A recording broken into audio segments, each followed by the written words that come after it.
Praise the Lord, church. Good morning. Good morning. So, Luke chapter 23, verses 43. Truly, I tell you, today you will be with me in paradise. So, we all know the context of this scene and then the incident that has happened. If we were to look at that once, we will read verse 32. Two other men, both criminals, were also led out with him to be executed. And when they came to the place called the Skull, they crucified him there along with the criminals, one on his right and other on his left. So we know that context, that two criminals were brought along with Jesus Christ to be crucified. ఇద్దరిని యేసు ప్రభువుతో పాటు సిలువ వేయడానికి తీసుకుని వచ్చారు. కపాలము అనేటటువంటి కొండ పర్వతం దగ్గర వచ్చాక వారిని యేసు ప్రభువుకి ఎడమ వైపు ఒకరిని కుడివైపు ఒకరిని సిలువ వేశారు. అయితే there is one thing that I wanted to mention upon here. I'm sure speakers definitely would have covered it.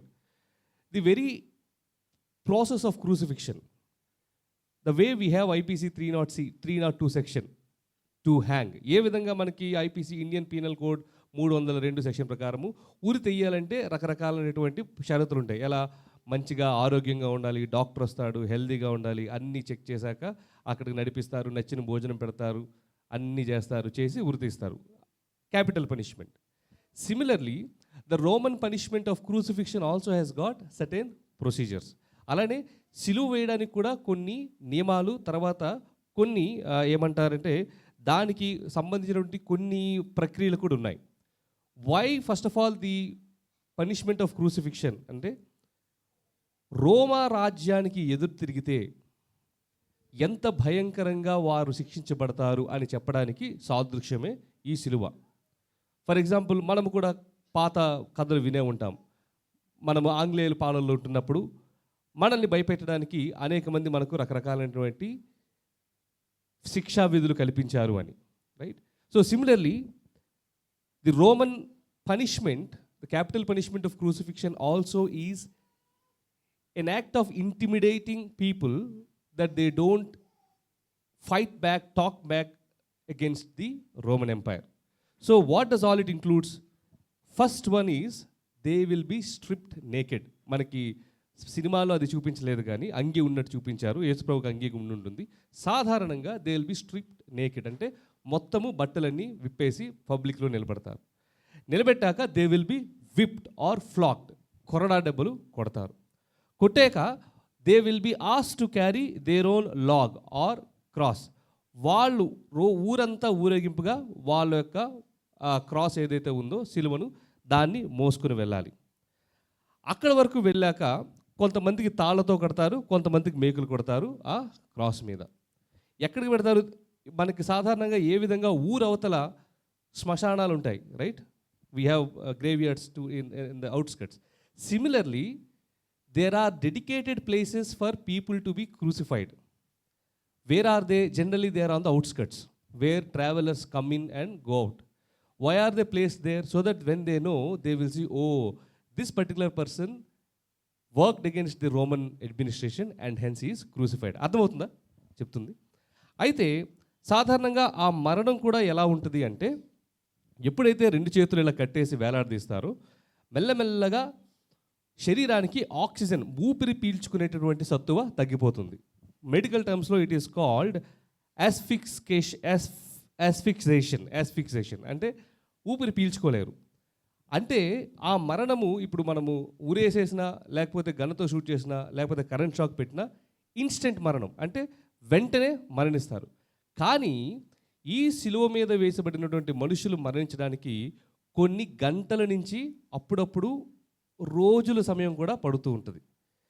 ఈ గంటల నుంచి రోజుల సమయం పడుతున్నప్పుడు కొన్నిసార్లు if the people are influential they will get the body back, otherwise the bodies are left for the vultures, eagles and other birds and animals to consume and eat. కొన్నిసార్లు అవి కింద తీసి అక్కడే వదిలేస్తారు.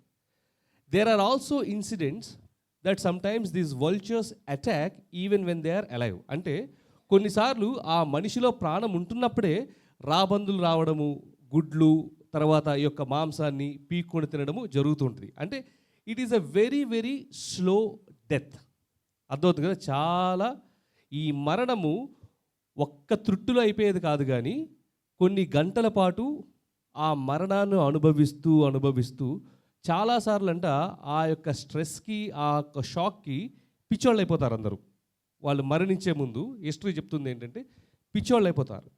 దీనికి అగైనెస్ట్గా అంటే ఇటువంటి పనిష్మెంట్ ఉండకూడదని రోమియోలో ఉన్నట్టు స్కాలర్స్ కానీ ఎవరైతే ఉన్నారో అప్పుడు రాజులతో వాదాలు చేసేవారంట, మనుషులు మరింత దారుణంగా చంపకూడదని. అటువంటి భయంకరమైనటువంటి పరిస్థితి. ఆ పరిస్థితిలో యేసుప్రభు మధ్యలో సిలువ వేయబడ్డాడు. కుడి చేతి వైపు ఒక దొంగ, ఎడమ చేతి వైపు ఒక దొంగ. అందరూ తీవ్రమైనటువంటి బాధ, తీవ్రమైనటువంటి ఫ్రస్ట్రేషను, తీవ్రమైనటువంటి కలత ఉంటున్నప్పుడు one person responded. What did he respond? 39 verse. ఒక వ్యక్తి 39 వచనంలో ఈ విధంగా అన్నాడు, Aren't you the Messiah? Save yourself and save us.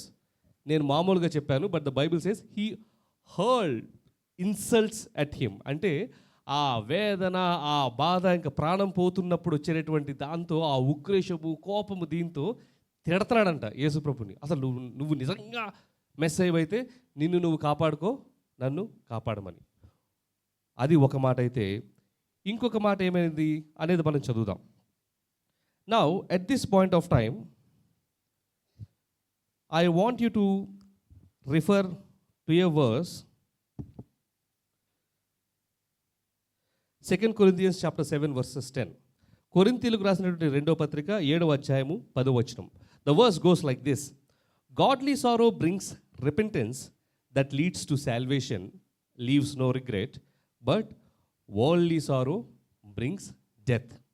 So here is an example of worldly sorrow that we see.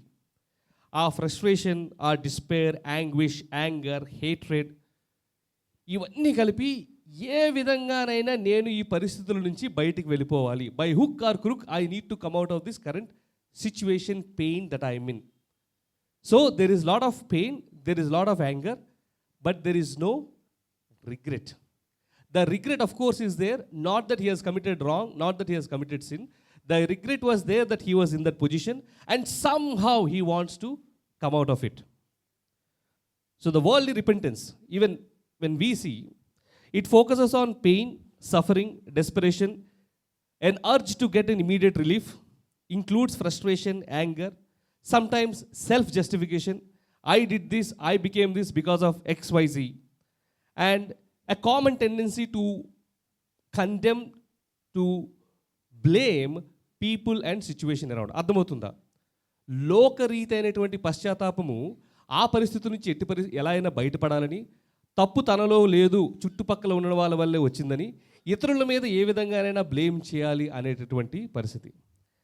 At the same time we also see here there is another response that is given.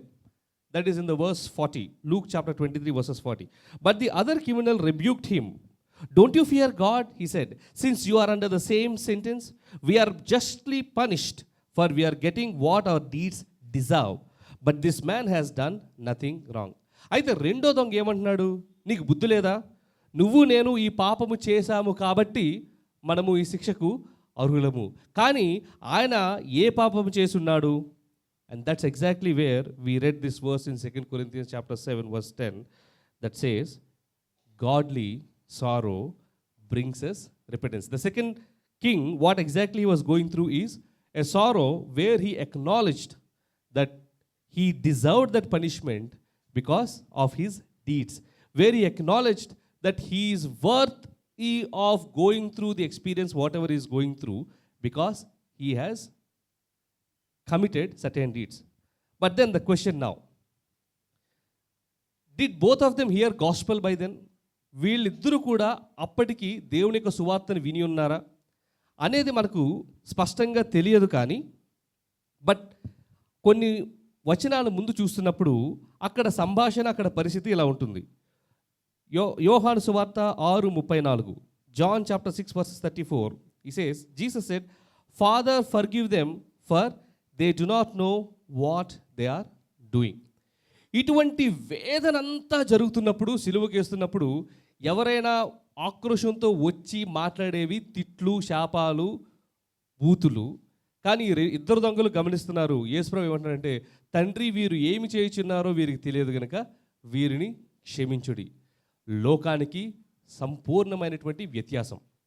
అంతేకాకుండా versus 35, the people stood watching and the rulers even sneered at him. He said, he saved others, let him save himself if he is God's Messiah, the chosen one. ఇతరులను రక్షించాడు, తనని తాను రక్షించుకోమనండి ఒకవేళ నిజమైన దేవుని కుమారుడైతే అని. Again in this people are acknowledging that he saved others. People are acknowledging that he gave sight to the blind. People are acknowledging that he raised people from the dead. People are acknowledging that he made the lame walk. అర్థమవుతుందా మీకు? అందులో కూడా యేసు ప్రభు చేసినటువంటి అద్భుతాలను వారు ఒప్పుకుంటున్నారు. Then verses 36, the soldiers also came up and mocked him. They said, if you are the king of Jews, save yourself. అక్కడున్న సైనికులు కూడా నువ్వు నిజంగా యూదుల రాజువై అయితే నిన్ను రక్షించుకో. ఈ 4-5 మాటలు మనం విన్నట్లయితే సువార్త వాటిలో ఇమిడి ఉంది. Are you able to understand? If you put these 4 verses, number 1, people are acknowledging that yes, you have done miracles, you have saved people. Number 2, yes, you are the king of Jews. But then the only tone of message is, oh, you have done all of that, why don't you save yourself now? అర్థమవుతుంది కదా? So in my understanding and opinion, both thieves heard the gospel there. For one, the gospel was a nonsense, but for the other, it was a power of God. అర్థమవుతుందా మీకు? ఇద్దరు కూడా సువార్తను విన్నారు. ఒకరికేమో సువార్త వ్యర్థంగా ఉన్నది, ఇంకొకరికి దేవుని శక్తి ఉన్నది. ఎప్పుడైతే దేవుని శక్తి ఉన్నదో 42వ వచనంలో మనం చూద్దాము. Then he said, the thief, Jesus, remember me when you come into your kingdom. నీవు నీ రాజ్యంలో వచ్చినప్పుడు నన్ను గుర్తుపెట్టుకో, జ్ఞాపకం చేసుకో. Godly repentance leads to salvation. And in response, truly I tell you, today you will be with me in paradise. Again 1 John 1:9, యోహాను మొదటి గ్రంథము 1వ అధ్యాయం 9వ వచనం. If we confess our sins, he is faithful and just and will forgive us our sins and purify us from all unrighteousness. Right? And then the beauty of this particular incident, ఈ యొక్క సన్నివేశాన్ని, సందర్భాన్ని చూసినట్లయితే బైబిల్లో ఉన్నటువంటి సారం అంతా కూడా ఇక్కడే ఉంది. ఏమిటా సారము అని అంటే, యోహాను సువార్త 6వ అధ్యాయము 38, 39వ వచనం. John chapter 6 verses 38 and 39. I have come down from heaven not to do my will, but to do the will of him who sent me. And this is the will of him who sent me, that I shall lose none of all those he has given me, but raise them up at the last day. For my Father's will is that everyone who looks to the Son and believes in him shall have eternal life, and I will raise them up at the last day. The very reflection of these verses is what we have seen in the response, that today you will be with me in paradise. Now, is it only people who are cursing Jesus, or were there also people who are lamenting and crying for Jesus? ఆ సందర్భంలో అందరూ యేసు ప్రభు మీద నేరారోపణ చేసిన వాళ్ళే ఉన్నారా, లేదా బాధపడుతూ ఏడుస్తున్న వాళ్ళు కూడా ఉన్నారని చూసినప్పుడు we understand verses 27, a large number of people followed him, including women who mourned and wailed for him. ఎంతోమంది ఆ యేసు ప్రభువు వెనకాతలు వెళ్తూ, ముఖ్యంగా స్త్రీలు వారి గురించి ఏడుస్తూ ఉన్నారంట. కానీ ఇప్పుడే కాదు, ఆ రోజుల్లో కూడా స్త్రీలకు, పిల్లలకు కూడా పొలిటికల్గా కానీ సంఘపరంగా కానీ ఎటువంటి గుర్తింపు లేదు. So women or female have no significance at all. So even if they cry, whine, wail, whatsoever, the only voice that is heard is crucify him, crucify him. ఆయనను సిలువ వేయండి, సిలువ వేయండి. ఎందుకు ఇది? దీనిని బట్టి మనకేమిటి అంటే, even today if you see, we who are the followers of Christ are still considered insignificant and minority here. In fact, there are also rules that are being framed that the right to vote Forget about right to preach, that is anyway being stripped away because of the anti-conversion law that we see happening in many northern states. But if one is not following the faith of this land, the government is trying to bring bills where those people can be stripped of their voting rights. అర్థమవుతుందా మీకు? What does that mean? It means that we would be like those insignificant women. Whatsoever we whine, whatsoever we cry, whatsoever we shout, our voices need not be acknowledged, need not be addressed. The best example that we see or we have experienced, all of us, is the death of our dear brother Praveen Pagadal garu. While there are enough evidences, voices, proofs to protest and then show that this may not be a natural accident, every voice that is asking is being dealt with threats, arrests, notices. అర్థమవుతుందా? That situation then, this situation now is no different. అవునా, ఇదానా, ఇది ఏ విధంగా ఉంది అని అంటే, in fact Jesus himself told, what did he say? If they did not spare the master, don't over expect yourself, they will not spare you also. If they call me the king of devils, they will call you also. If they dealt treacherously with me, they will deal treacherously with you. They will bring you to the councils. They will make you stand as witnesses, and they will persecute you. They will kill you. They will do all of those things. Is what is warned by Christ in multiple references. Okay? Then, Jesus, looking at the women who were crying, he made this statement.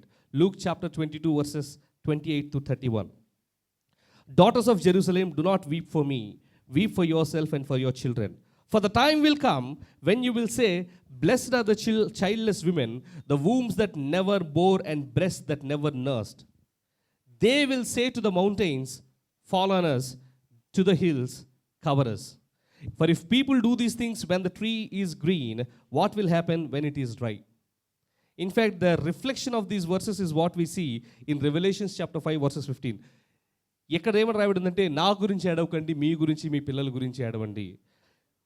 ఒకానొక రోజు రాబోతుంది, చావుని వెతుక్కుంటూ వెళ్తారు. కొండలు వచ్చి మమ్మల్ని కప్పండి.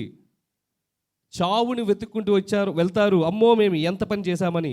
ప్రకటన గ్రంథము 5వ అధ్యాయం 15వ వచనం. The kings of the earth, the princes, the generals, the rich, the mighty, everyone else hide in caves among the rocks of the mountains. They call to the mountains and the rocks, fall on us and hide us. Why? Fall on us and hide us from the face of him who sits on the throne, from the wrath of Lamb. ఒకసారి తెలుగులో ప్రకటన గ్రంథము 5వ అధ్యాయము 16వ వచనం చదవండి. For the great day of wrath has come, and who can withstand it? 5:16 లేదా? Okay, then the 14th. Then this must be a different reference, but then the reference is this. They call to the mountains and the rocks. They'll call, fall on us, hide us from the face of him who sits on the throne and from the wrath of Lamb. యేసు ప్రభు ఎప్పుడైతే సిలువ వేయబడ్డాడో అప్పుడే చెప్పిన మాట ఏంటంటే, అమ్మా, నా గురించి ఏడవకండి, మీ గురించి, మీ పిల్లల గురించి ఏడవండి. ఎందుకంటే ఒకరోజు రాబోతోంది, ఎవరైతే so called the mighty, so called the rich, so called the strong, so called the Kings, so called the princess, ఎవరైతే ఇప్పుడు ఇలా సిలువ వేస్తున్నారో, తర్వాత నన్ను వెంబడించే వారిని, ఒకరోజు రాబోతోంది, వాళ్ళు దేవుని యొక్క ఉగ్రత నుంచి తప్పించుకోవడానికి వెళ్తారు. So through this verse, God once again reminds us that number one, godly sorrow brings repentance. When we go through trials and tribulations, does godly sorrow come from us, or does worldly sorrow come from us? That is something that we need to reflect. Second thing is, we may be small, we will continue to be chastised, but again the hope is that whoever endures till the end will endure, right? And will be saved. And again he says that there is going to be a time where every deed will be brought to judgment, and they will cry to the mountains and they will cry to the hills with a fear that fall on us so that we can escape the one who is coming. May God bless these verses. May God bless these things. That again, Jesus, despite all of that pain and all of those tribulations, was able to forgive that particular thief and said that tonight you will be with me in paradise. And Jesus even now says, whensoever we repent and then we turn to him. ఎప్పుడైతే మనము దైవికమైనటువంటి పశ్చాత్తాపంతో యేసు ప్రభువు తిరుగుతామో అంత బాధలోనే ఆ యొక్క దొంగను ఈరోజు నువ్వు నాతో పాటు పరదేశంలో ఉంటావని చెప్పిన దేవుడు ఈరోజు మనకు కూడా మన యొక్క పాపాలను క్షమించి ఆయనతో పాటు తీసుకువెళ్ళడానికి సిద్ధంగా ఉన్నాడు. May God bless this particular word. Amen.